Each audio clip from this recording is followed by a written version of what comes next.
Halo semuanya, kali ini kita akan membahas tentang dictionary, terutama untuk pembuatan aplikasi kamus sederhana seperti yang sudah kita tugaskan minggu lalu. Saya juga sudah lihat-lihat jawabannya, masih banyak yang belum kumpul, dan saya sudah lihat jawaban dari beberapa teman kamu. Ini ada yang jawabnya seperti ini.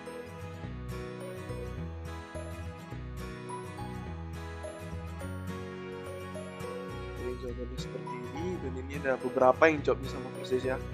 Nah, saya sudah lihat. Nah, intinya begini, sepertinya masih belum begitu kesampaian ya bagaimana cara penggunaan dictionary itu. Jadi di sini tanpa basa-basi lagi saya akan langsung bahas. Kita akan langsung buat aplikasi kamus terjemahan sederhana. Nah, saya akan kembali ke instruksi kita, instruksi soalnya kemarin. Buatlah kamus sederhana yang memiliki setidaknya 10 kata. Kamus yang dibuat adalah terjemahan Indonesia-Inggris. Nah, terjemahan Indonesia-Inggris berarti kita perlu sebuah dictionary. Kita perlu buat satu dictionary yang memiliki 10 key di dalamnya. 10 key yang juga ya masing-masing key punya pasangannya 10 value juga.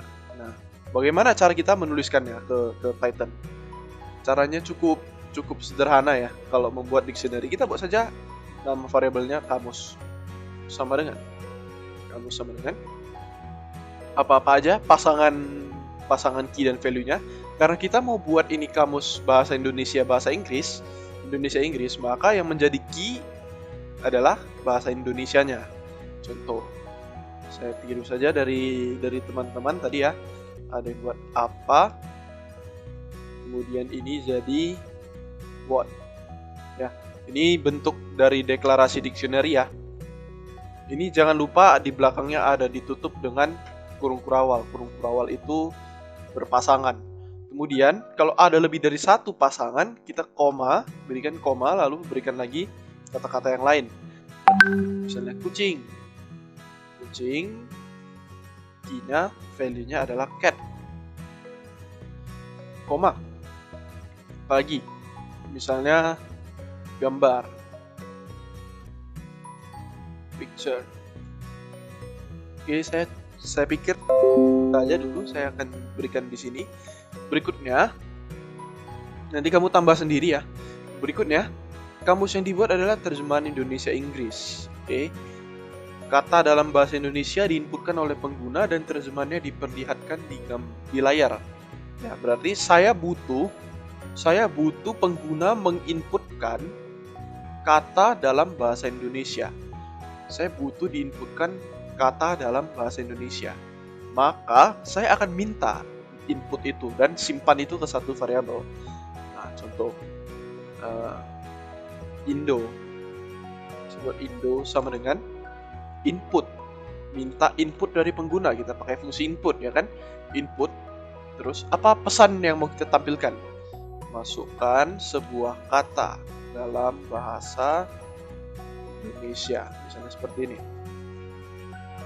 Coba seperti ini. Nah, ini saya pikir sudah saya jelaskan berulang kali. Perintah yang ini, baris yang ini akan menyebabkan pesan ini muncul di layar. Kemudian disimpankan setelah user menginput sampai tekan enter, itu akan disimpan ke variabel Indo. Setelah kita mendapatkan kata dalam bahasa Indonesia, apalagi yang mau kita lakukan? Kita mau mengambil nilai dari key Indo, sama seperti kita mencari terjemahan di kamus ya. Kita akan cari sebuah kata dalam bahasa Indonesia, terus kita ambil terjemahannya dalam bahasa Inggris, kan seperti itu ya kalau kita membaca kamus ya, mencari terjemahan di kamus. Nah, karena dictionary itu juga punya konsep yang serupa, kita bisa ambil Inggris, ya kan? Kita akan simpan dia ke dalam variabel Inggris, sama dengan kamus pakai kurung siku di sini, Indo, seperti ini. Nah, sampai di sini dulu, kita coba jalankan. Save, simpan dulu.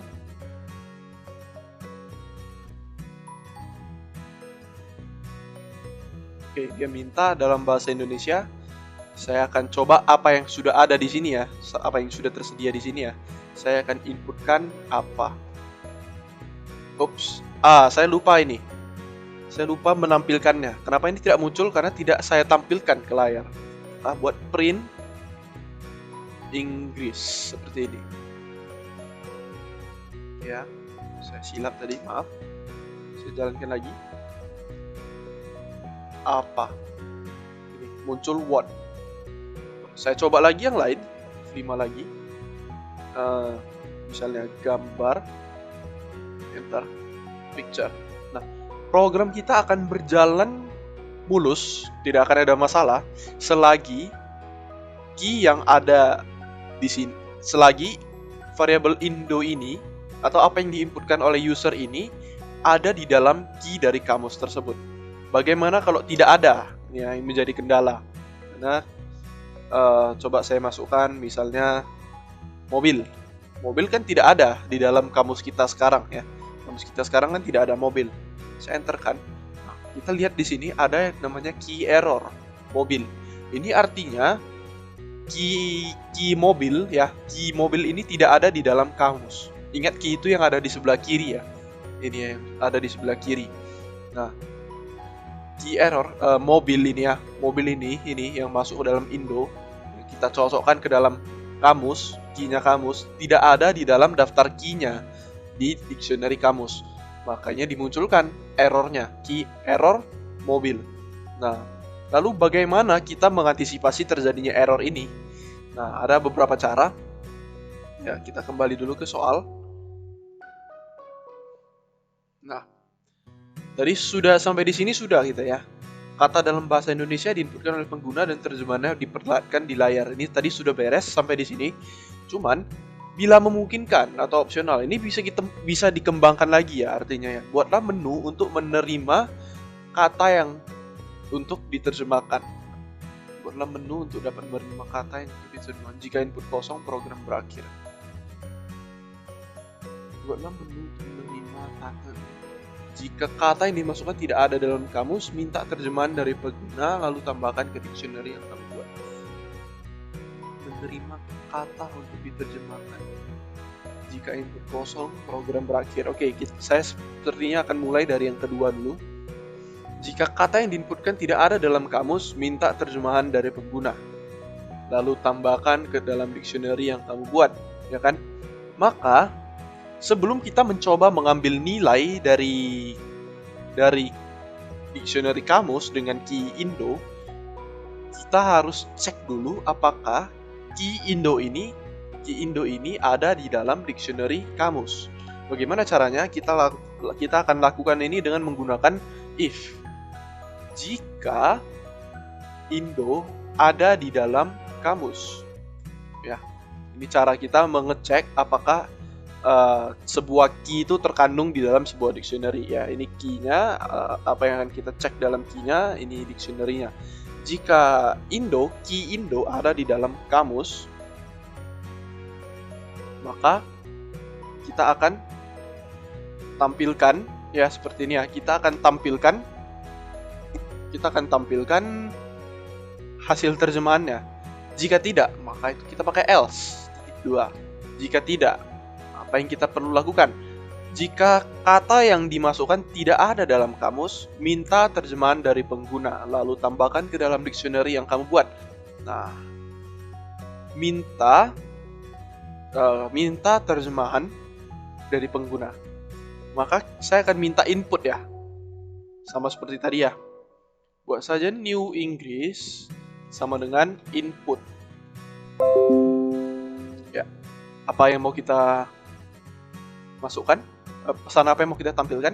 Kita tampilkan bahwa yang dicari pengguna itu tidak ada di dalam kamus kita. Kita tampilkan seperti ini.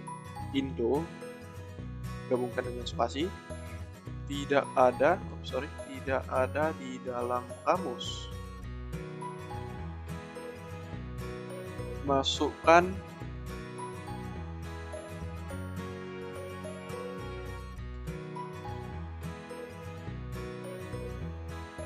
terjemahan dari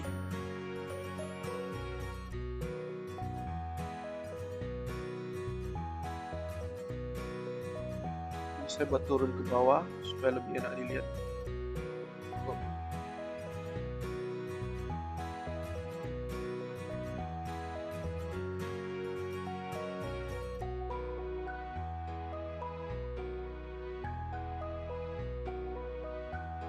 Masukkan terjemahan dari, kita gabungkan lagi dengan Indo, lalu dengan ini.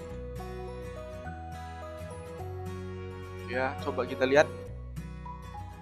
Misalnya dia masukkan mobil, maka di sini akan mobil tidak ada di dalam kamus. Masukkan terjemahan dari mobil di sini ya. Lalu ini akan disimpan ke dalam New English. Oke. Setelah itu, apa yang akan kita lakukan? Kita sudah dapatkan bahasa Inggris yang baru.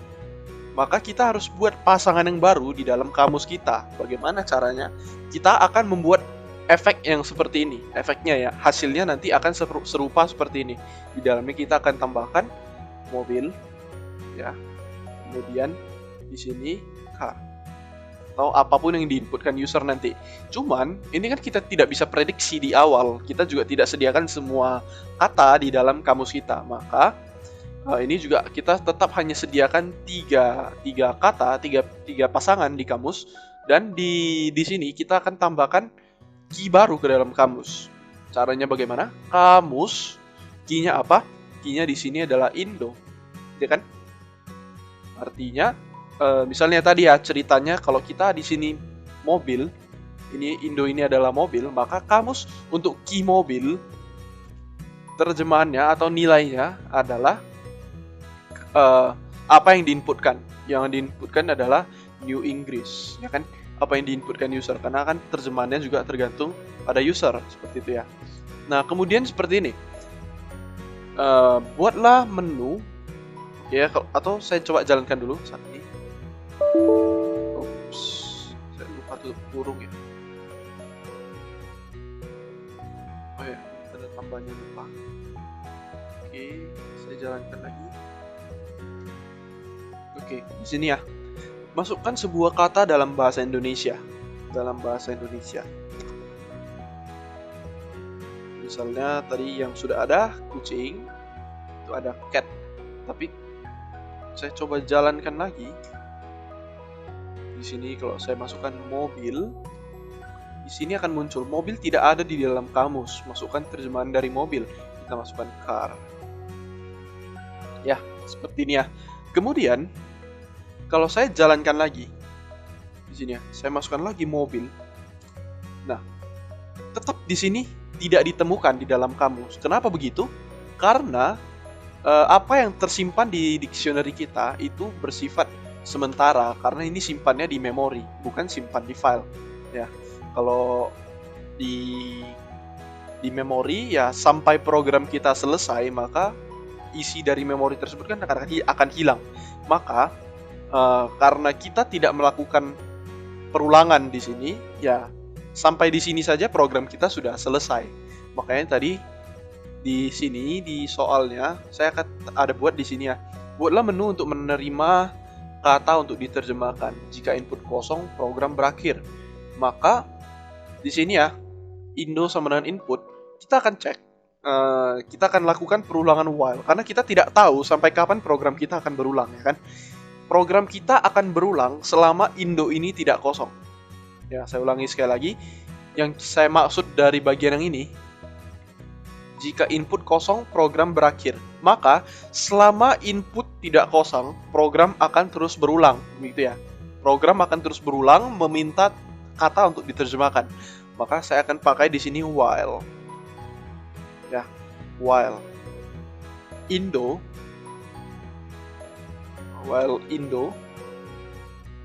bukan kosong seperti ini ya. Saya masukkan semua indikasinya selagi Indo bukan kosong. Oke, coba jalankan lagi. Di sini kalau saya masukkan misalnya 2, terjemahan dari 2 tidak ada di dalam dictionary, maka kita masukkan to di sini.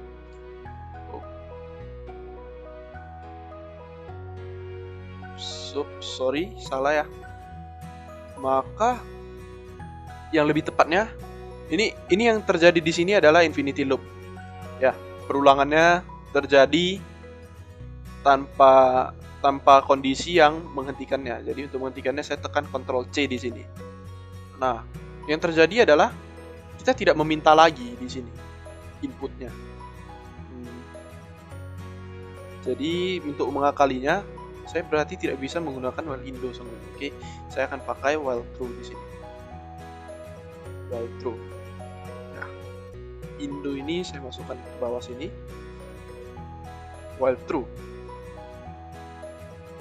Ini menyebabkan perulangan terus dijalankan. Lalu di sini kita akan lakukan kondisi untuk memecah perulangan. Jika indo itu kosong, maka break. Break ini adalah untuk menghentikan perulangan. Oke, nanti kita akan bahas itu. Ada break, ada continue. Break itu untuk menghentikan perulangan, continue itu untuk melompati satu perulangan. Oke, saya coba jalankan lagi. Ya, di sini sebuah kata dalam bahasa Indonesia. Saya langsung coba apa yang tidak ada ya. Misalnya dua itu tidak ada, maka di sini adalah true. Nah, dengan begini, saya ulangi ya, saya jelaskan, saya breakdown ya. Pertama-tama kita punya kamus yang di sini yang pasangannya adalah ini semua ya. Kalian bisa lihat sendiri. Kemudian kita akan jalankan bagian ini terus-menerus. Ya, karena while true selagi true, while ini akan terus berjalan selagi yang di sini bernilai true. Biasanya di sini kita buat sebuah expression atau sesuatu yang menghasilkan nilai boolean, dan selagi nilai boolean ini terpenuhi, program yang bagian block ini akan terus berjalan sampai ada break yang mematahkan perulangannya. Nah, maka di variable indo kita ambil nilainya dari input yang dimasukkan user, yaitu sebuah kata dalam bahasa Indonesia untuk kita ambil nantinya di dalam kamus. Tapi kalau inputannya itu adalah kosong, maka kita akan pecah perulangan. Kalau pecah perulangannya, kita akan lompat ke sini, ke bagian paling bawah, dan keluar dari perulangan while-nya. Dan kalau tidak, ya ini tidak usah kita lakukan else di sini. Karena kalau ada break di sini, yang bawah ini sudah pasti tidak akan dijalankan. Oke. Jika indo ada di dalam kamus, ya kan, indo ini ya, kalau dalam cerita tadi ini adalah 2. Nilai indo itu 2. Ya, 2, di sini 2. 2 itu bukan kosong ya, maka tidak kita break ya. Jika 2 ada di dalam kamus, maka ambil nilai bahasa Inggrisnya dari kamus dengan key 2, tampilkan terjemahannya. Tapi kalau tidak ada ya, ini kan indo in kamus ini berarti kalau tidak ada ya, 2 tadi kan tidak ada di dalam kamus, maka new English ya adalah input kita, minta terjemahan yang baru, masukkan terjemahan ya di sini. 2 tidak ada di dalam kamus, lihat di sini ya, 2 tidak ada di dalam kamus, masukkan terjemahan dari 2, masukkan terjemahan dari ini ya, 2, maka kita tampilkan di sini. Kita bukan tampilkan, kita tidak tampilkan ya. Kita simpan di sini ya. 2 simpan ke dalam kamus. Kunci 2 ya, key 2 itu kita simpan dalam kamus. Nilai dari kamus dengan key 2 adalah New English. New English yang di sini saya masukkan di sini ya, New English ya. New English itu kan dari input. Nah, ini to ini kita simpan dalam kamus. Nah, programnya akan berulang sampai di sini. Sampai di sini balik lagi ke atas. Nah, setelah ini ya, ini kan kita lagi balik ke atas ya, lagi ditunggu inputan. Kalau kita masukkan 2 di sini, dia sudah mengenal key 2 dan sudah ada nilainya 2. Begitu. Nah, sampai di sini aja saya pikir udah cukup sih. Nah, cuman kita perlu tambahkan keterangan tambahan. Masukkan sebuah kata dalam bahasa Indonesia di sini. Input kosong untuk berhenti.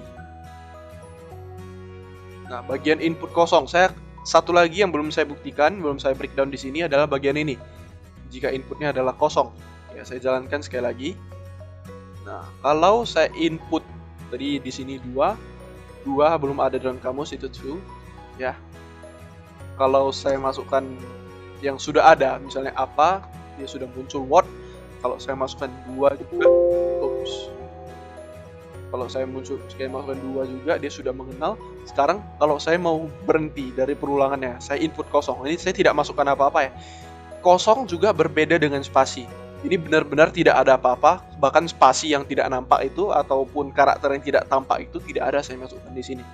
Saya tekan enter langsung. Nah, di sini sudah habis programnya. Kita sudah kembali ke Python Interpreter. Oke, itu aja pembahasan kita. Untuk kamu yang belum mengerjakan, coba dikerjakan dengan panduan yang sudah dengan penjelasan yang saya buat tadi. Dan untuk kamu yang sudah mengerjakan, kalau masih mau memperbaiki, silakan diperbaiki. Itu saja pembahasan kita pada pertemuan ini. Apabila ada yang ingin ditanyakan, silakan ditanyakan di grup WA. Sekian dan terima kasih.